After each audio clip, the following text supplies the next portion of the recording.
Welcome everyone. I'm Bill Hopkins, representing the Native Plant Society of Texas. Today we have with us Meghan Peoples, who will talk with us about ecoregions and ecology of north central Texas. As I said already, Meghan is the incoming Vice President for Chapter Liaison for the Native Plant Society of Texas. She has a certification as a Master Naturalist from the North Dallas chapter and is now a member of the Prairie Oaks chapter. And she served as president of the East Dallas chapter of the Native Plant Society in the past. And she has received a Bachelor of Science in Horticulture from Texas A&M University, where she was also involved as the president of the Horticulture Club. And it says that you placed first nationally on the Collegiate Plant Identification Team. Wow, that's quite an achievement. That's really... Oh, thanks. And after graduating, she worked for the Houston Museum of Natural Science. She worked for the Texas Discovery Gardens, and also for the AgriLife Research Center in Dallas.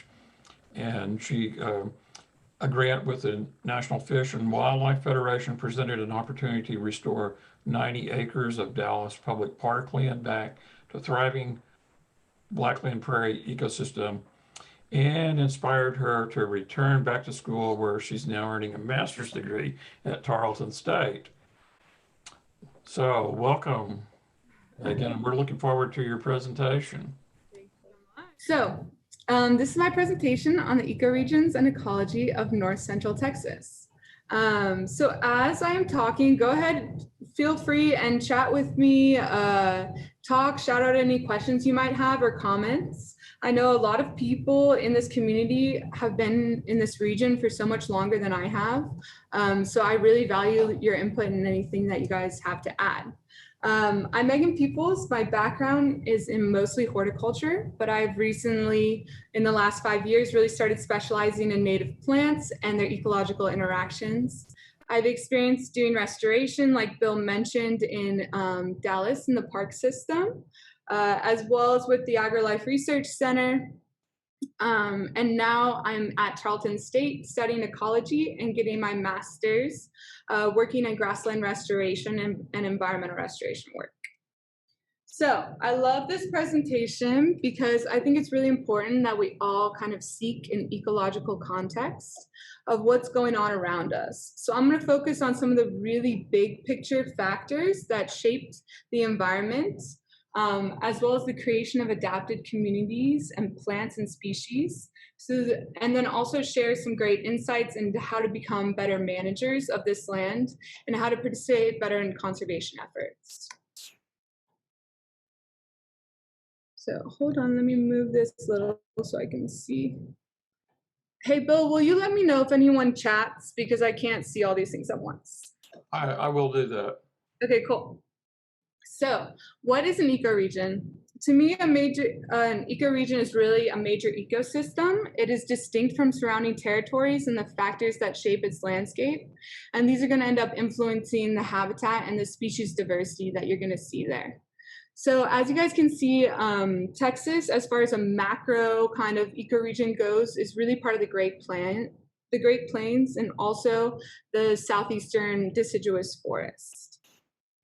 In Texas, we have 10 unique ecoregions, which I'm sure you guys are mostly familiar with, hopefully. And in our area of Texas, what we're really going to be focusing on here is the Blackland Prairie, as well as the cross timbers, number 4 and number 5 on this map. So let me move this a little. Yeah. So I don't know if you guys are familiar with the big green book, the Illustrated Flora of North Central Texas. This book was given to me by Sam Kieschnick, and I absolutely love it. But it really breaks up the area of North Central Texas into major vegetational areas. So in the cross timbers and prairies, we have the Blackland Prairie represented here in blue. The cross timbers are going to be broken up into the eastern and western cross timbers, and those are going to be separated by the Grand Prairie. Grand Prairie is composed of the Fort Worth Prairie and the Lampasas Cut Plain.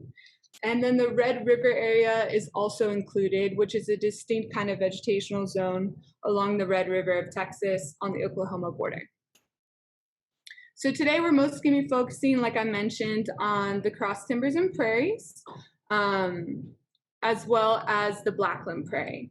So the cross timbers were very distinct to settlers coming from eastern states into the west as two distinct bands of timberline. So coming back to this map, eastern cross timbers and western cross timbers were broken up by prairie on either side. So it was two distinct bands of deciduous forest belt, which were the last kind of timber lines before the US grasslands started that extended all the way up to the Rocky Mountains. So this was a really important kind of distinct feature for settlers coming and pops up on a lot of old maps. You also have the blackland prairie represented here, which, as we know, is such a special ecosystem because it is one of North America's most endangered large ecosystems. They estimate that about 98% of this habitat has kind of been destroyed or degraded. So 1 out of every 3 of these blackland prairie species is considered endangered, and that represents 125 species of greatest conservation need of plant, reptile, and mammal.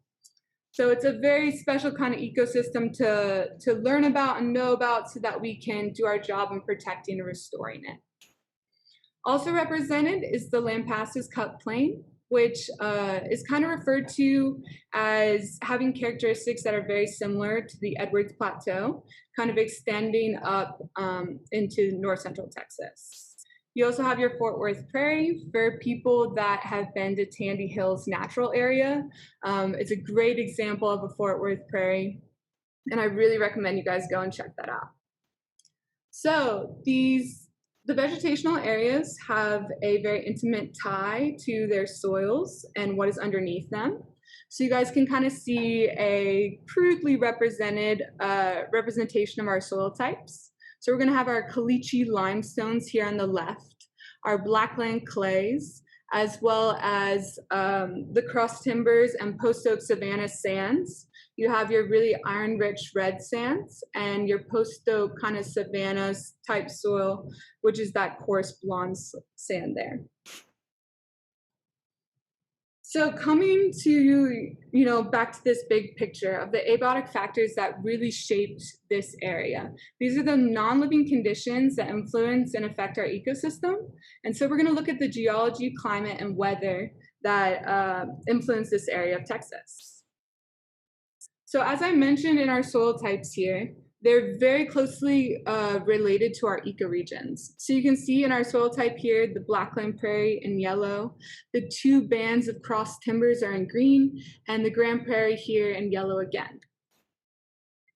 So soil really comes from our geologic underpinnings and what's going on below soil level and the rocks that those soils are going to come from. So going way back to plate tectonics and the kind of movements that happened underground that really ended up shaping the topography of Texas. Side note, I love these maps. You can get them on Etsy that show kind of the relief of Texas. I give them to people as gifts all the time. So if you guys can see here in north central Texas, there's kind of this distinct band going on, and we're going to talk briefly about what happened in our geologic past. So 300 million years ago, during the Pennsylvanian period, Texas was a part of the collision of Africa, South America, and North America into the continent of Pangaea. And this collision ended up shooting up a mountain range here. That was also the Wichitas and the Appalachians, but the Ouachita Mountains became a very, very old mountain range in Texas that ended up eroding for 300 million years. So this erosion kind of spilt out on either side. And these kind of deposits from the erosion of this mountain range created the really deep oil and gas kind of layers that Texas is so famous for. And the reason why that's relevant to us is that is where our kind of iron-rich, highly oxidized soils come from, the erosion of that mountain range. So these are very distinct soils in north central Texas, and I always wondered what formed them. Another big factor in our geologic past was that Texas, as well as most of the North American continent, was under shallow ocean during the Cretaceous period. I want to point out on this map this kind of blotch of green here because that will become relevant later. So the erosion of these shallow seas in Texas is really what laid down our fossilized kind of limestone soils. And so in this area of Texas, we can go to Dinosaur Valley State Park to see dinosaur footprints in these shallow kind of areas, as well as Mineral Wells Fossil Park is covered in ammonites and limestone kind of soil deposits and all these shells. And these are really interesting to me because the shells occurred right where these organisms lived. So you aren't seeing stuff that's been washed in or brought in. These are where these creatures lived out their life. So a fun opportunity to take kids to mineral wells and really have them engage in this portion of our geologic past. Another thing I was really excited to learn about this area is Possum Kingdom Lake and Palo Pinto County is part of the oldest rock formation in all of Texas. So these rocks are part of the Pennsylvanian age, which are 300-million-year-old rocks. So if we come back to this map of the shallow oceans, here, this portion of Texas is going to be where some of those rocks existed, and that was going to be the high grounds of that kind of ancient ocean landscape. Out at Possum Kingdom Lake, I've never been, but I hear people really enjoy those Pennsylvanian rocks out there. They have these cliff diving competitions and have a lot of fun with it. I don't know if these are still going on, but I would love to see it if they were.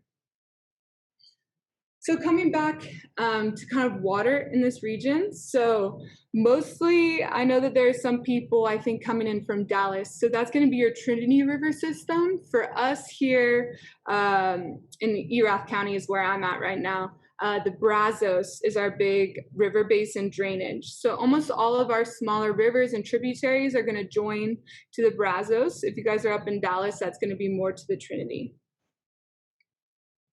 So this becomes a big factor for us in this region of Texas because the Brazos River and the sand pans that kind of occurred there create the timbers and the spacing in our post-oak savanna.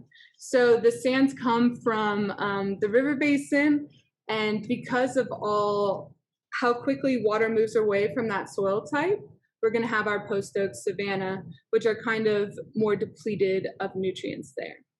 So precipitation in Texas. Sorry, guys, it's so weird talking to people about these things and not hearing any feedback or seeing faces. Like my dog is like roaming around in here and it's like I'm talking to myself. Oh, we're all hearing you. Y'all talk to me for real. So along with our river basins and our precipitation zones that happen in Texas, as you guys can see, it's kind of a gradient across Texas. You're going to add an inch of rain as you go more eastward to the deciduous forests of East Texas, which get a lot more rain than us. In our area, we have mostly prairies, right? So coming back to the prairies and the way that prairies deal with water. So up in the Panhandle, they have a lot more of the seasonal wetlands and the playa lakes. So that's all of our soils dealing with, kind of seasonal rains. You also have hydric meadows, and in the Blackland Prairie, we're lucky to have gilgai, as well as seeps. So gilgai are super, super interesting factor of prairie ecology that I love. So at one point, our prairies were almost entirely covered in this area of Texas, at least, in gilgai. So there would be thousands of these kind of shallow pools out on the prairie.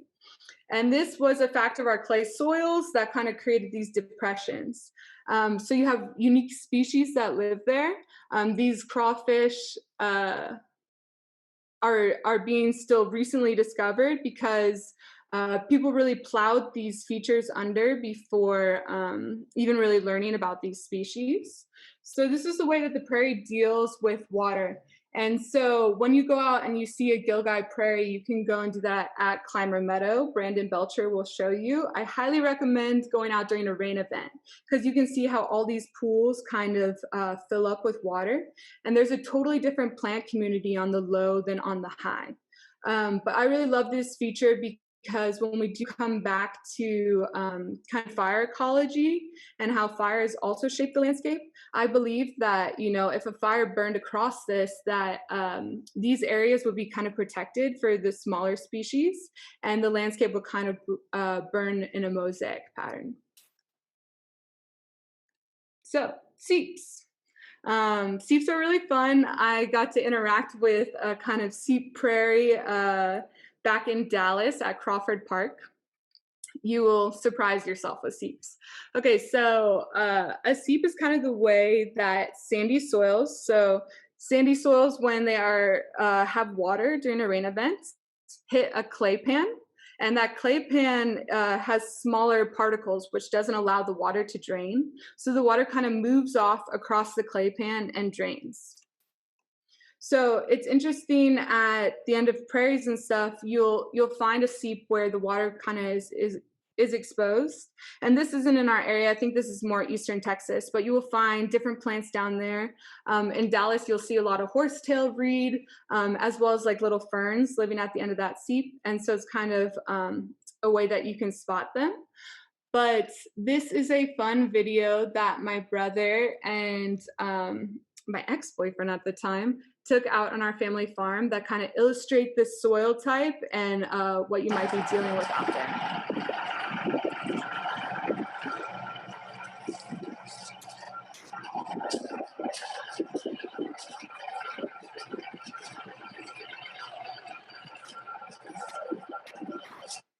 So I love that video because it kind of shows how the sandy soils on top of a clay pan can become completely saturated with moisture before they have time to run off.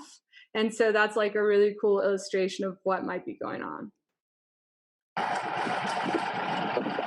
Sorry, next. So all these factors kind of come together to produce within our ecosystem different areas of moisture and topography, even at a micro scale, you know, like this is a landscape scale of hydric, mesic, and xeric kind of zones. So the xeric area, if you guys have ever heard of like xeric gardening, is very water conserving. So water moves away quickly from the xeric. So you can have a different plant community there, as well as the mesic zone, which is your middle kind of area of moisture and conditions. And you also have hydric, which is your low spot where the water collects. And each one of these is going to create a different plant community.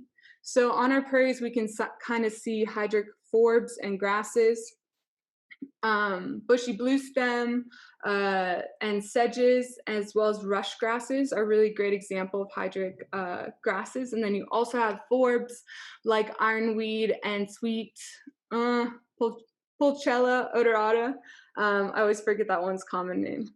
Does anyone know Pulchella's common name? Not me. Ricky, do you know? I think I'd call it marsh fleabane. Yeah, there you go. Yay, people. Okay, and then we come back to kind of the climate and weather and how our landscape is going to deal with that. So coming back to the big picture, the Great Plains were really influenced by an effect called a rain shadow, which kind of occurred on the rock because of the Rocky Mountains. So moisture coming in from either way, really, but moisture coming in from coastal zones hits the Rocky Mountains and kind of drops, right? So it kind of prevents moisture from coming across the mountain range. So because of that effect, we're going to end up with different prairie types. You're going to have your short grass prairie that is kind of more moisture starved, right? A little bit more xeric.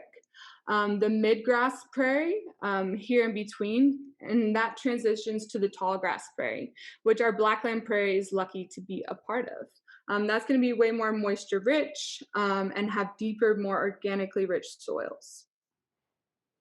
So the shortgrass prairie in Texas can really be seen in the panhandle more, but it's kind of indicated by different grass communities, right? Shorter stature, more tolerant of droughts, like our state grass, the Cytox grama,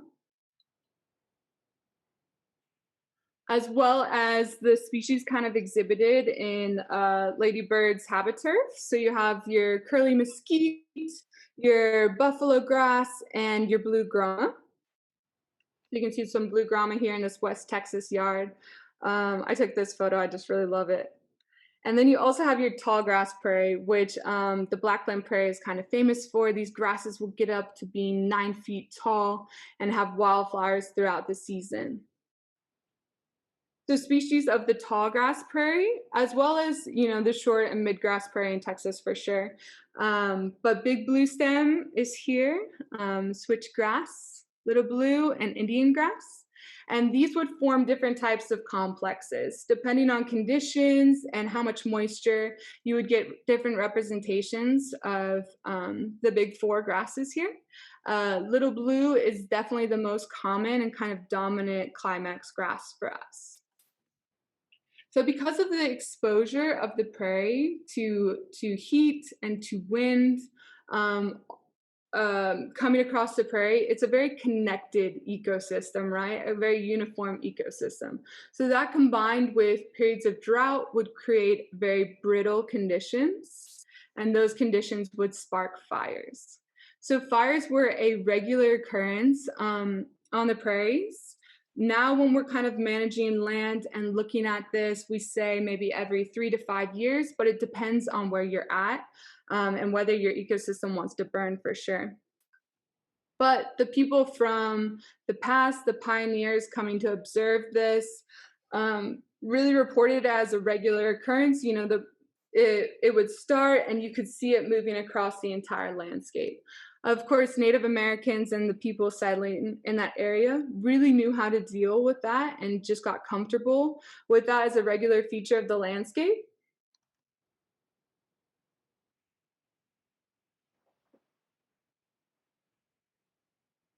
Yeah, I love learning about fire ecology too, and how people would kind of escape and deal with that. They would find water or exposed grounds or areas of deep sand where the fire would not come across.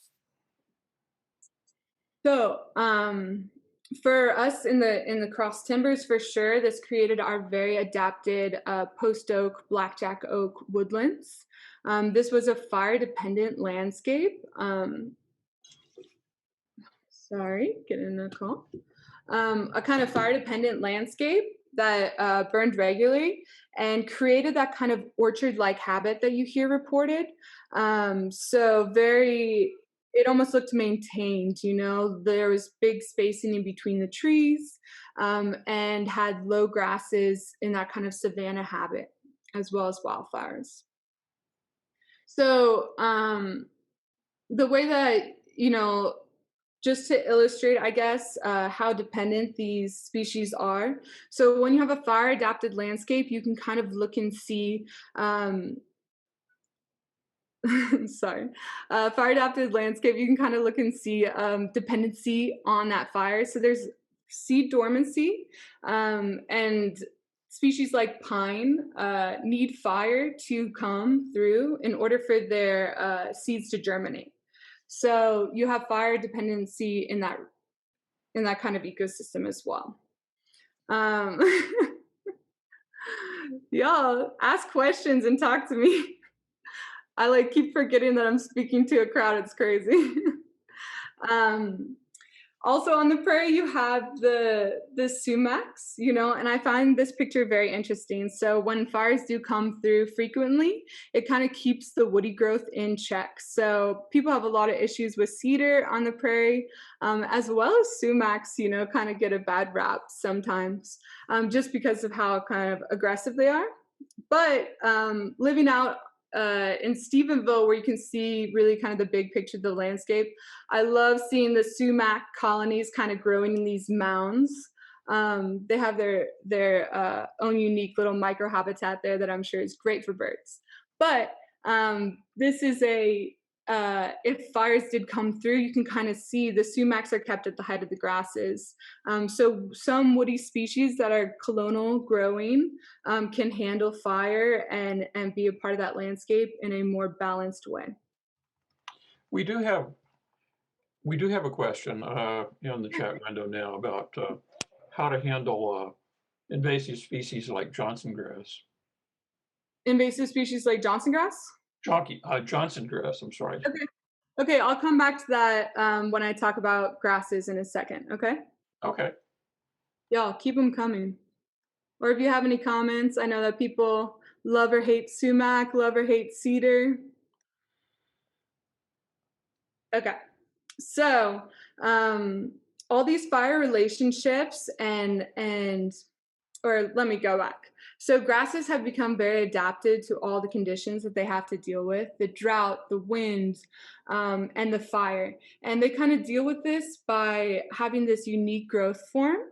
So this is lemongrass here, but it kind of illustrates the point of a clumping grass habit. This is distinct to our prairies. Clumping grasses are very, very valuable. So you have them, conserve them. They're hard to replace. You also have the basal rosettes. So our forbs will form a basal rosette. And that's kind of illustrated here by this Rudbeckia maxima, giant coneflower, I think is the common name. But they'll hunker down in this basal rosette, and then they'll kind of wait their turn, wait their season, and shoot off their flower head. But most of the year, they wait down in that basal rosette.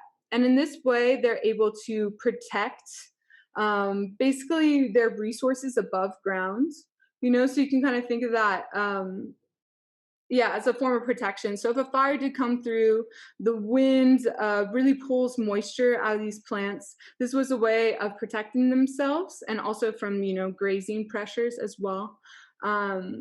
But learning more about fire ecology, this kind of clumping habit would really help, because fires would basically burn across the top where there's more airflow, and that kind of more moisture clumping habit would really keep things protected.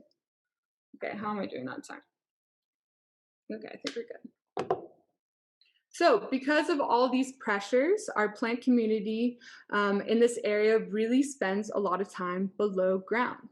So they form some very extensive roots and underground storage systems, making our prairie famous for how deep rooted it is. I always find it interesting that on these maps, the little lattice, the prairie blazing star, is some of the most deep and deeply mining root systems. I think going down to, well beyond 15 feet deep. Also a fun illustration in these maps is our turf grass over here with almost shallow, non-existent root systems. And our buffalo grass off to the far right, which you can see is much more deeply rooted. So these roots in a modern context really help with soil erosion. They also are extremely important for water infiltration. So they help bring moisture down and prevent runoff and erosion issues. So we do love the prairie root systems. So prairie soils, because of all these factors that we've been discussing, are very, very deep and organically rich. So you can kind of think of a prairie as being mostly below ground, right? So they kind of have their vegetation portion, but it's really below ground that a lot of action is happening. Prairie soils are very important as carbon sinks. So they actually conserve more carbon than rainforests do. In all these below ground layers. These are really also created by the fibrous kind of root systems and habit of the grasses that really build these, along with fire and all the other activity that's going on below ground. So soil carbon, it's meant to be soil carbon. Soil carbon, I've kind of like discussed with you. Another fun fact that I am really learning more about soil ecology and the microbial relationships there. But a fun fact for you plant people is root exudates. So from these roots, all of photosynthetic products of plants, right? So all of the sugars that they make and produce, of those, 30 to 40% are excreted into the soil. So a plant is taking its livelihood, basically, like its money and all of its value, and it's giving 30 to 40% of that back to the soil. So that is to kind of feed microbial relationships. And, you know, we're learning more every day about how important those microbial relationships are to plants. But the microbiome is just fascinating and really important. And another kind of cool thing that I kind of illustrate microbial relationships with, so is pollution remediation. So, you know, we think about trees as being such a helpful remediator of pollution, but if you pull the tree out and remove it from the soil, it has a 50% reduced capacity at filtering that pollution. So half of that, 50% of that work is actually done by the soil microbes and the relationships it has below ground. Megan, question about the roots here. I see really deep roots on these plants. How deep do the grass roots go if they're on like compacted soil? So when that's a great question, actually. So definitely to optimize, you know, our kind of grassland roots here, these deep soils were important. But if a plant is on compacted soil, then it kind of spreads instead of going deeply down. But I do believe some of these species like Liatris can really mine limestone, so they can figure out the crevices and the cracks and the ways down. So they will still form these root systems, maybe not as extensive with, you know, how rich the soils used to be or how much moisture used to be there. But I think that they always have the capacity to form these. So the more resources they get, the more that they can access water, the deeper and more bountiful those root systems will become. Yeah. Thank you. You're welcome. Yeah, keep them coming, guys, because it makes me feel like I'm not in an empty room. So coming back to this, you know, inputs and outputs of prairie soil. So because of our kind of agricultural revolution in this area, at one point Dallas was the #1 cotton producer in the world. So these deep, organically rich soils were a hotbed of agriculture. And we have spent 100 years, 200 years mining them for their resources. So what happens when you pull all this organic matter out of the soil is you're just left with sheet clay. And that's not really helping anyone. I know people in Dallas really complain about the sheet clay kind of soils, but all they need is their organic matter back. So restoration and helping these environments return really can be focused back on the soil and the soil relationships and bringing organic matter back to that system. So now we can talk about kind of the biotic factors that emerged on this landscape, the grazers and the animals and the insects that interacted here. So because of that kind of rich situation and all these things kind of feed together. And this is an old illustration, I think by Texas Parks and Wildlife, of prairie ecology. And you can see how many situations are kind of happening below ground. Prairie dogs, badgers, all different species, the ground burn owls. Really love this landscape. And earlier this week in my fire ecology class, I was asking about kind of the ground dwelling mammals. And if fire did come across that landscape, they would be safe. So they go below ground, they go back into their holes, and a fire can burn across that landscape, and they're totally fine because of the insulating power of that soil. So yeah, once again, you can see in this map how detailed that soil environment is and how much is going on below ground. When people like look at a grassland, you know, they see just this simple overview of it without really looking down into the details there.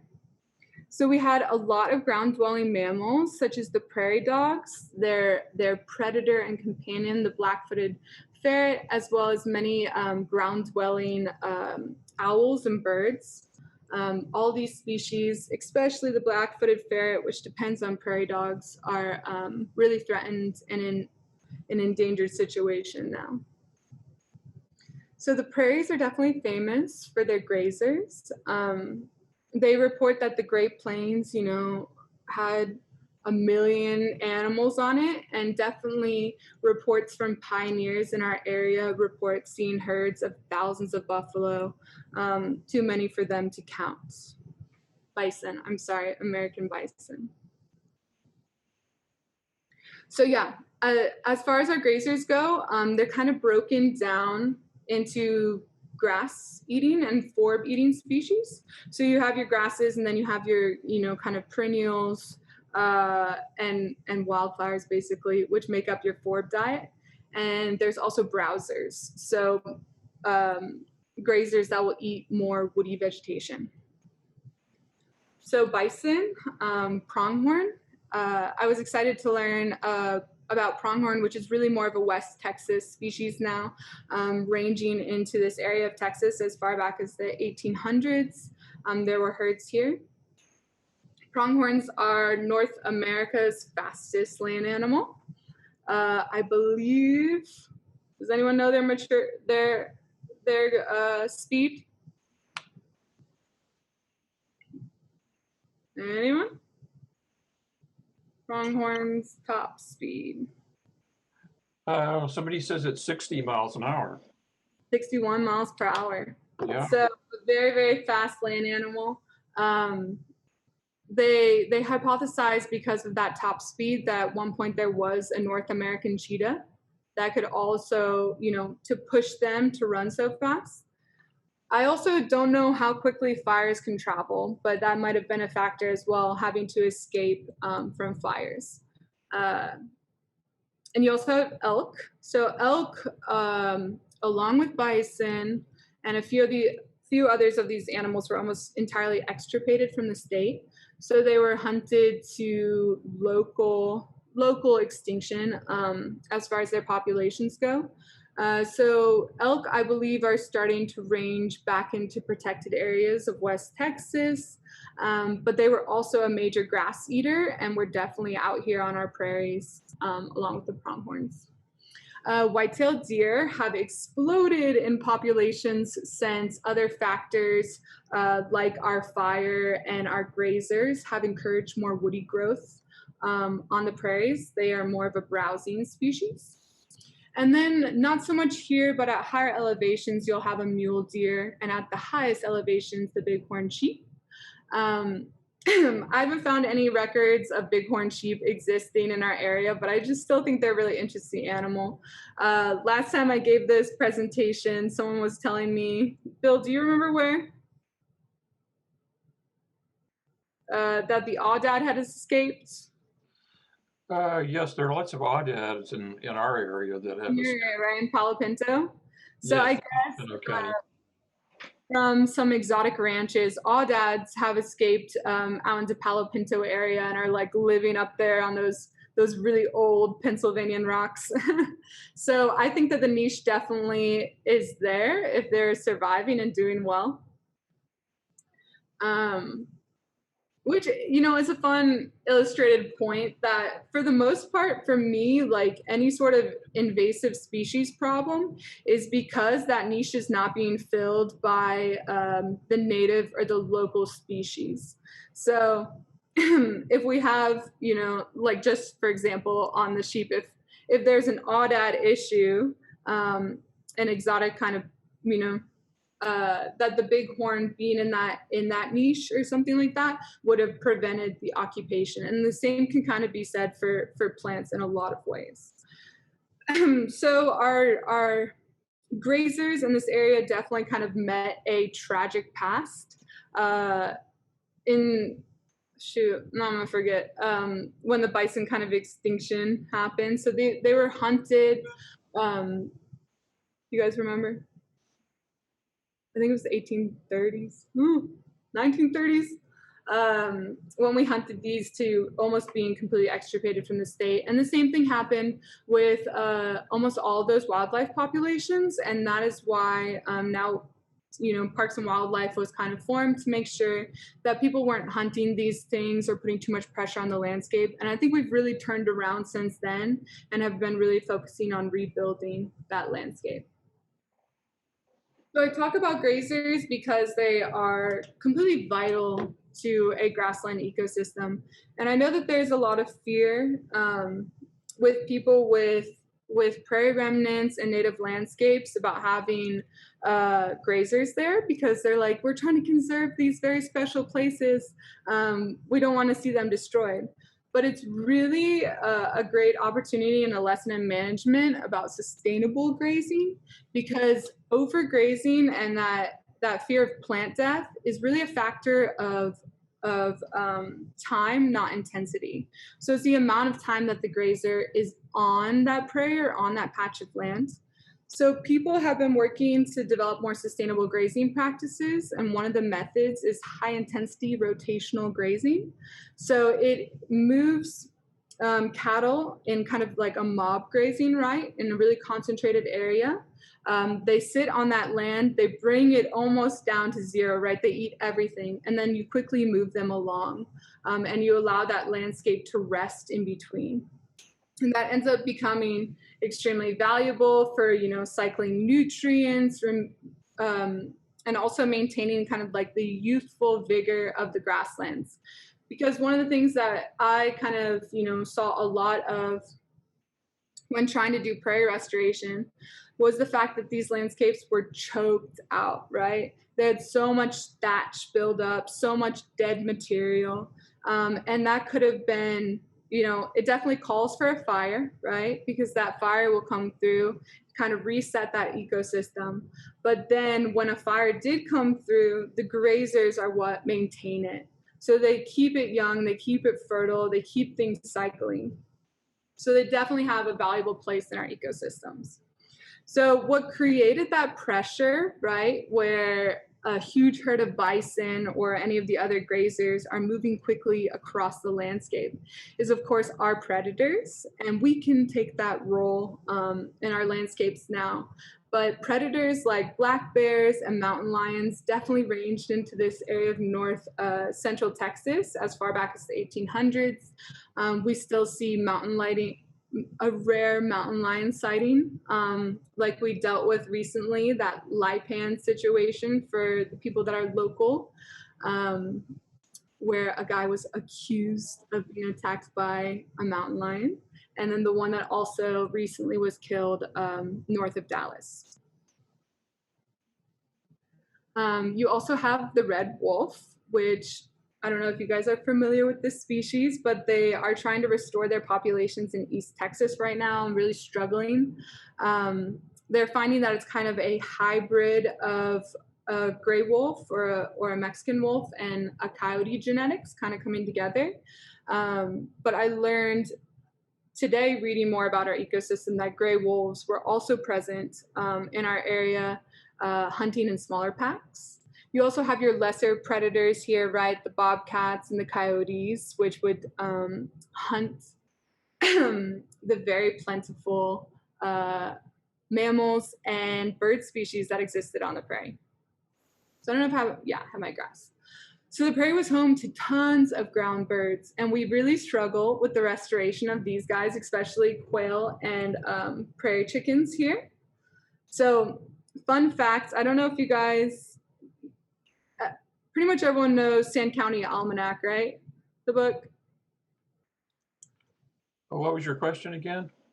Have you guys read Sand County Almanac? Oh, yeah, I'm sure a lot of us have. Yeah. Well, there's another one for Texas called The Land of Bears and Honey. I definitely recommend you guys check it out. But there was reports of prairie chickens. Actually, wait, let me come back to that fact. So the ground bird ecology that kind of happens on our prairies. So this is corn, you know, but it really illustrates a point. So with our clumping grasses and that habit that I kind of described to you guys earlier, it opens up a complete underground habitat, right? There is, you know, the understory of the grassland. So these are where these birds and these ground dwelling species really depended on to escape their predators. And in between the clumping grasses would be highways of opportunity. So above head, you have your 9-foot grasses.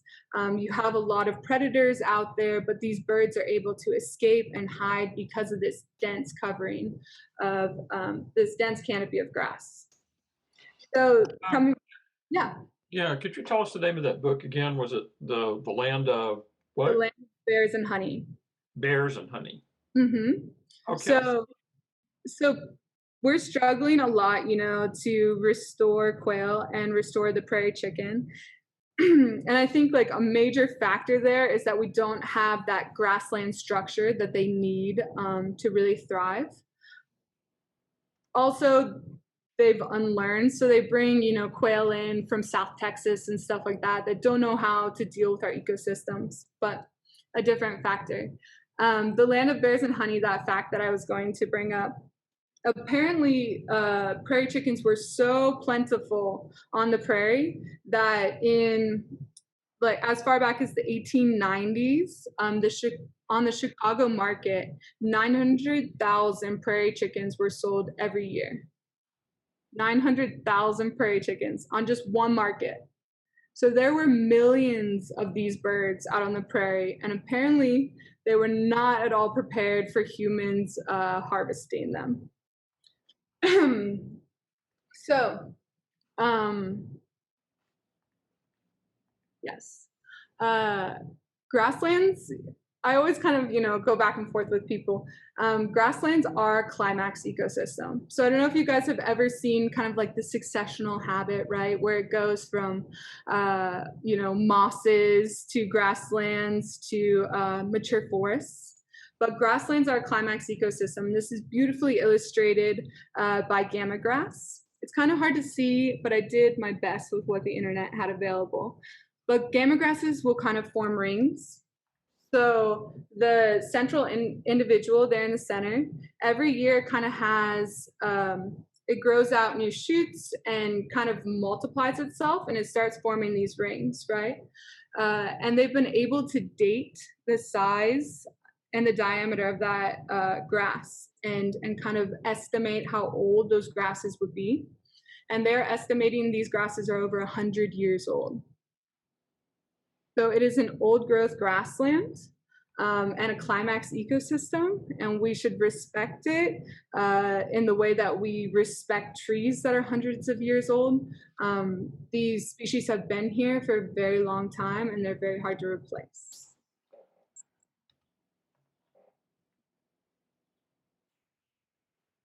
So the value there, when we're looking at, you know, a prairie that had millions of ground birds, it can kind of come back to our own agricultural systems. So my brother, I like telling this story. My brother does sustainable grazing, and he worked on a farm or a big ranch in Colorado that the state of Colorado was giving thousands of acres to them at a time to do restoration. And they did restoration with agricultural practices. So they would bring in cattle in super high concentration, like I kind of illustrated. They'd bring in cattle and they'd move quickly across the land and eat all that grass. And they would fertilize, right? All that urine, all that manure. And then they would bring in a forb eater, like a goat. And for us, you know, I kind of talked to you guys about all the different forb eating species. The goat would take down all the forbs and same thing, fertilize and everything. And then they would bring in chickens. So a whole flock of chickens would move in afterwards, and they would eat all the pests and the bugs, and they would scratch the soil and turn in all that fertility. And they would move off the land and then let it rest. And they were taking desert and restoring it back to a thriving system with all that organic matter and that grazing system.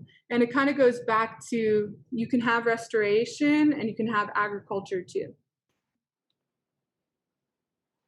So here's kind of an illustration of that how they would move those chickens around and replicate that kind of activity on the prairie. We also had a ton of really unique bird species. You have different predators as well as different songbirds. And they really depended on the plant diversity that would occur on our prairies. So for each one of our ecoregions, each one of our ecoregions are extremely diverse with plant species. Each one has around 1,000 different plant species, but in Texas overall, I think there's 5,000 or 5,500 plant taxa. So these all have a very dependent relationship on the different animals out there. Sorry. Any questions, guys? I'll pause and take a breath. Yeah, we did have a question a little bit earlier about when you were talking about the succession, and you mentioned the climax succession. So we had a question in the chat window. If you could go into that a little, explain that a little further. In the chat.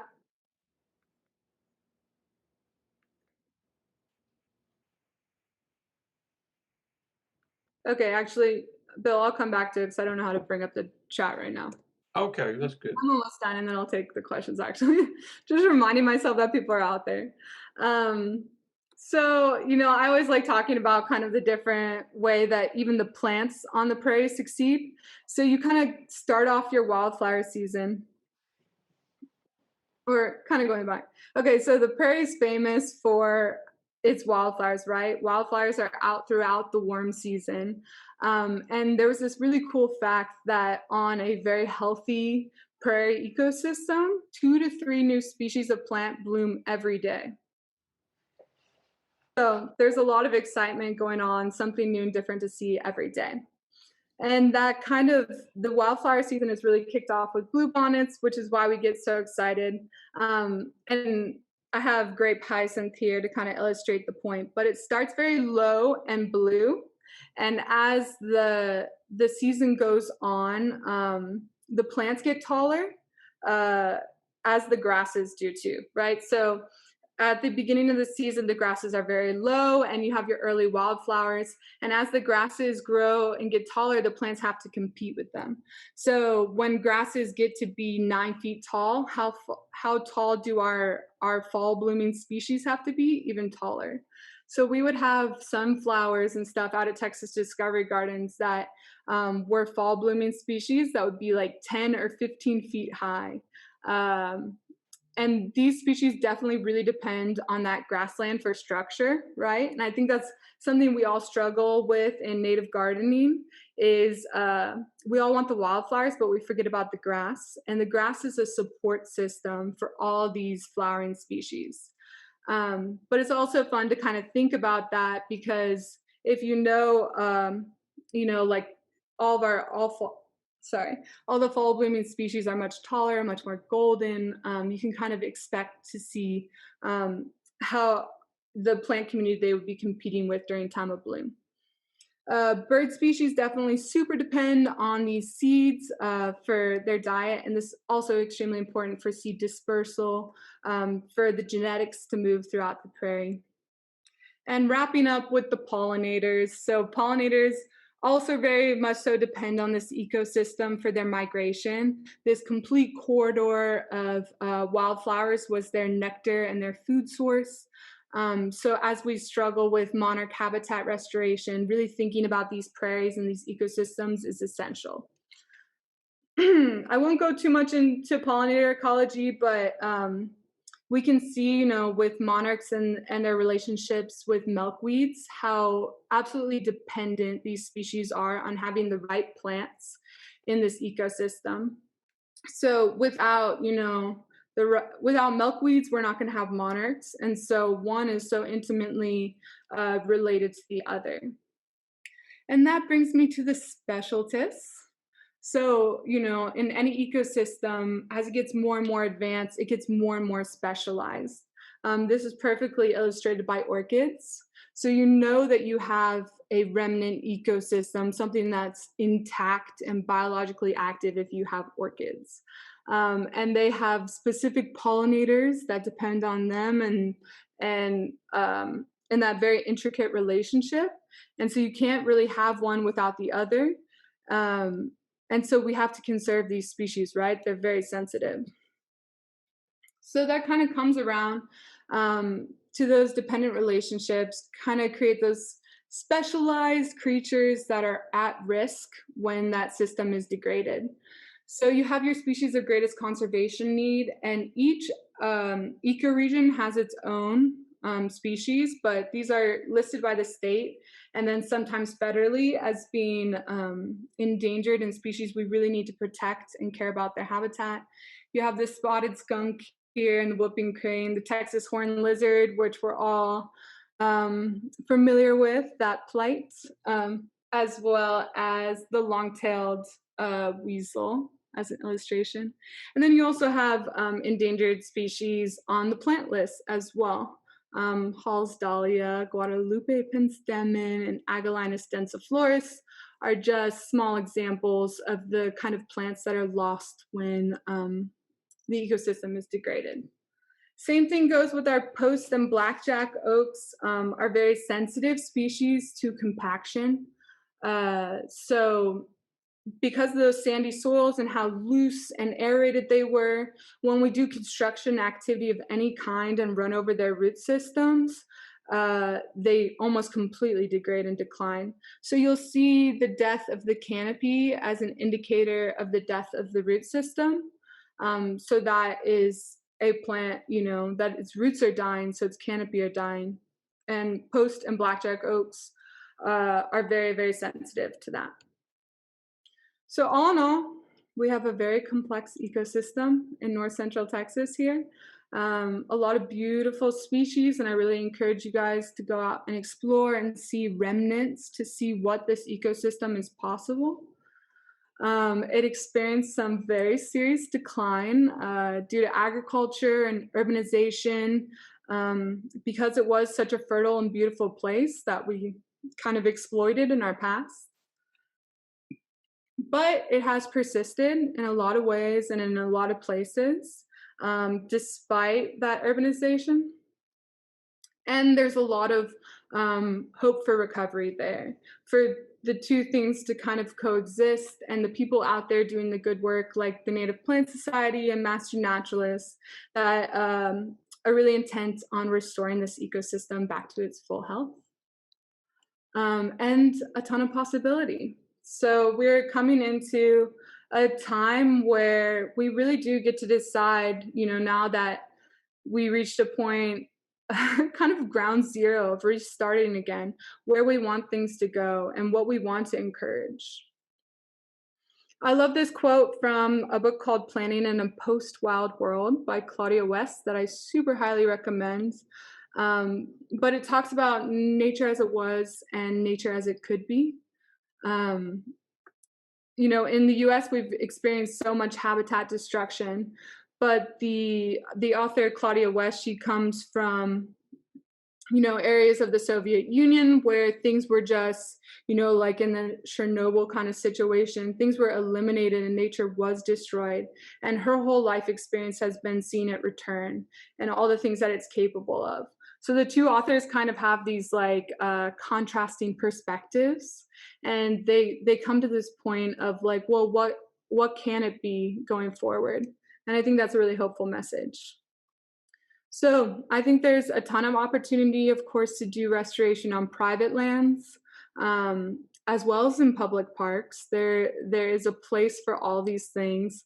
Prairie grasses are so water conservative. We don't need to be mowing our parks like crazy and drenching them in water throughout the summer. It's a so much more enjoyable landscape when there's something to discover out there. So a place in public parks and also in our yards. This is a fall winter prairie against this urban setting, and I think it's kind of awesome. So yes, Thank you, the end. I hope you guys are still out there. We're still out here. Yeah, that was wonderful, and a wonderful presentation. And I have to comment that you have really good slides, also really great pictures in the slides. And, Thank you, Bill. any other comments? Or we've got a lot of in the chat window. There's a lot of praise or great pictures, well organized, wonderful, and fascinating. Maybe you could explain the climax of the succession again, if we did have that question. Okay, what was the climax session? I still can't figure out how to see the chat. Oh, okay. I'll just read it to you. It's Karen asked, please explain climax system. I think she's talking about succession, the climax. Yeah. So this is really interesting because, you know, whenever people are trying to do restoration on their land, it's funny because they always go to the highest quality species, right? They go straight to the climax species, which actually require a lot of things to be happening before they can be there. Soil fertility and the right kind of conditions. I know, Bill, that you had that experience with big blue stem out on your property. Yes, that's right. I did have, I planted some big blue stem long ago, and it disappeared completely, or so I thought. And then after we had a lot more than average rain recently, I just happened to be walking across that part of my property, and I saw this really tall plant over there, and I thought, you know, that sort of looks like big blue stem, and that's sort of where I remember planting it, like 10 years ago or something. So, you know, I love the succession model because there's a lot of species that kind of exist in between climax and ground zero. So ground zero is exposed soil. So tilling practices disturb soil, right? And kind of reset everything to ground zero. So if we're trying to conserve these kind of species, that's what we want to avoid. We really don't want to have any tilling practices. But, you know, species move in afterwards, and as conditions and organic matter, microbial relationships are restored to the system, then it moves up, you know, into succession. So if I have like a more degraded situation, I'm gonna pick little blue stem for being a trooper, right? It can handle more shallow soils and a little bit less moisture. So restoring little blue is, you know, kind of a good ground zero. And then you can layer in that Indian grass and the big blue and other high quality forbs that are really, you know, valuable. But there are definitely some fighters out there that, like, if you're starting at ground zero, are great species to put in that will help you move your prairie along. Question. We do have another question here from Lois about what are some of the endangered plants of the Blackland Prairie, and where can you get a resource that would tell you what the endangered plants are in the Blackland Prairie? Yeah, so I looked them up online. Texas Parks and Wildlife, if you go to their kind of species of greatest conservation need page, then you can actually download Excel files of all the species that are listed federally and by state and by region. So you can kind of, you know, I just did a very brief few species here and there, but there's quite an extensive list and things to look out for. I highly recommend using iNaturalist so that people really know about populations and where these kind of things are occurring. Because I think that there are more remnants and more hidey holes where these valuable species are still surviving today that scientists just don't know about. You know, you can, if you stop sharing the screen, I think you can actually see the chat window. Okay, perfect.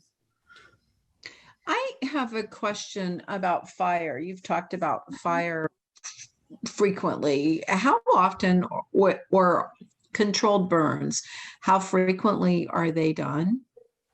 Yes. So control burns, it's going to totally depend on your ecosystem for sure. So what kind of community you have and also the situations that are happening there. But on average, I think it's recommended every 3 to 5 years is when a prairie ecosystem would kind of burn regularly. As far as how many prescribed burns we are doing to the landscape, the answer is not enough. It's just not enough. So I do think you can burn too much. Don't get me wrong. Some people really kind of overcorrect and want to burn every year. They get really burn happy. And you can see the ecosystem kind of getting more stressed when that happens, right? Those root systems get kind of depleted and the vegetation gets thinner, but it's definitely a restorative practice and really great.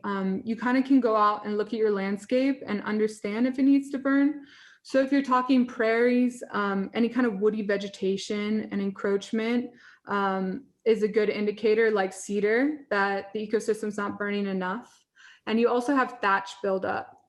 So thatch is dead material in the grasses, and that really ends up choking out the ecosystem. And then of course you have weather conditions and weather patterns that make that ecosystem very fire prone. So prolonged periods of drought and hot weather, like, conditions of 2011 that led to, I believe, a big fire in Palo Pinto State Park and also in Bastrop. But just extreme conditions that will light that. And then the ecosystem that's been waiting to burn for way too long goes up in flames, like, California wildfires that are completely out of control just because of how much fuel is there. So who would be in charge of those burns? Is that Fish and Wildlife, the Army Corps of Engineers, the local counties? Is there a state department? Who does that? Okay, so this is an area I'm still really learning about, but Texas Parks and Wildlife does do some work in that. You can talk to your local fire department about your area's kind of rules. And a lot of times they'll come out to do fire training, wildland fire training, and supervise a burn and help you with it. But you also need to find like a local expert. I know who does that at Tarleton, but your area might be specific to you. Thank you. I feel like I didn't take a breath during that entire presentation. Hey, Megan, can you hear me? Yeah. There was a question asked about Johnson grass earlier. And you need to talk about how much you love pulling that up. Yeah. So like I mentioned with the invasive species, that I kind of have, a theory that the invasive will tell you what's missing, right? So based on the habit of Johnson grass, I would say switchgrass is really like your bigger grasses are missing from that ecosystem, right? That niche is available. So competing with Johnson grass, like the first thing I do is like, switchgrass it's almost identical to it. So as you are doing removal, which is a pain in the butt, don't get me wrong, whether you are suppressing that with just getting after it with mowing aggressively, or mechanical removal, replacing that with the plant community that will compete best with it is going to help you keep that under control. So much during like invasive species removal, we're creating a void in the ecosystem, right? We're taking something out, but we're not replacing it with anything. So I think having a plan is very important when you are doing invasive species removal. There has to be the component of removal and there has to be a component of replacement. Does thatch help provide organic matter to the soil? Thatch does help provide organic matter to the soil if it was in contact with the soil. So that ends up becoming the issue, right? Like thatch is held in the canopy and that's almost tied up and not doing anything for the ecosystem. So burning through that, or, even mowing to some degree, returns everything back to ground level where it really can decompose and fertilize that soil. So thatch is great if you burn it or if you can get it back on the ground. It does add nutrition, and as long as it's part of that nutrient cycle. And Lois wanted to know what you would suggest as a replacement plant for honey locust trees. Actually, so I was learning a lot about the woodies in this area. Like oaks are definitely preferred by all of us, right? But honey locust was a natural component in the landscape as well, along with the bodark and mesquite. Honey locust does not like being cut. So I always really recommend, if you do, this is kind of complicated, right? There are mother trees. The oldest tree you have out on your landscape is your mother tree. And if you cut that, the root system will just completely sprout babies, right? And then these things are gonna be like popping up all over your system. So I actually recommend keeping your mother trees because that kind of, keeps things in control. But yeah, honey locust is a hard one to get rid of once you do that. But cutting it and getting after it consistently in 1 year and before it produces any seed is really important to controlling that in your landscape. So it'll be a pain in the butt, but like you'll probably have to go out there and hack or pull those things out, 3 times in 1 year, and that should control the issue. Well, what about, and Lois followed up with her questions more about honey locust trees, about whether if you had a controlled fire, could that get rid of those? Honey locust, yes. Yeah, that will really help. So controlled fire is also, a great one. Like for any woodies out on the prairie, they really didn't like fire and they didn't like grazers. Something interesting, I've been learning too from my brother who does work with bison, that the bison will really rub up against cedar trees to cover themselves basically like an insecticide, right? Those volatile compounds will protect them from insects and repel insects. And so there are certain species that we have an issue with now because they were under such pressure in the past. So pressure by the grazing animals, pressure by fire. We just got to kind of figure out what's that missing link. For everyone else still on here, I'm sorry if that was so fast. There's a lot to cover. I never know how much detail to go into any one thing, but ecology is such an interacting web of all these features. Here's something that we missed from Rachel.